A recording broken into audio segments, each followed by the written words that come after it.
Hello friends, welcome back to our channel. இந்த வீடியோவில் நம்ம என்ன பார்க்க போகிறோம்னு பார்த்தோம்னா, மயங்கலி சொற்கள் அதற்கான பொருள் என்னென்ன அப்படின்றத பார்க்க போகிறோம். அண்மை 3 சுழியின் வந்தால் அருகில் அப்படின்னு அர்த்தம். அதுவே 2 சுழியின் வந்ததுன்னா தீமை அல்ல அப்படின்ற பொருள். அண்மைனா அருகில், இந்த அண்மைனா தீமை அல்ல. அங்கன் அப்படின்னா அவ்விடம். அதுவே 2 சுழியின் வந்ததுன்னா அங்கன் அப்படின்னா மகன். அங்கன்னா அவ்விடம், இந்த அங்கன்னா மகன். அன்னம் அப்படின்னா மேல்வாய் 3 சுழின்னு வந்தா. அதுவே 2 சுழின்னு வந்தா சோறு அன்னப்பறவை. அதே மாதிரி அண்ணன் 3 சுழின்னு வந்தா தமையன், 2 சுழின்னு வந்தா அத்தகையவன்.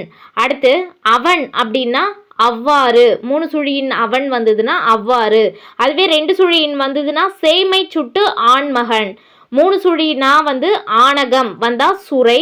அதுவே 2 சுழினா வந்ததுன்னா ஆனகம் அப்படின்னு வந்தா துந்துபி. ஆனகம் அப்படின்னா சுரை, ஆனகம் அப்படின்னா துந்துபி. தேங்க்யூ.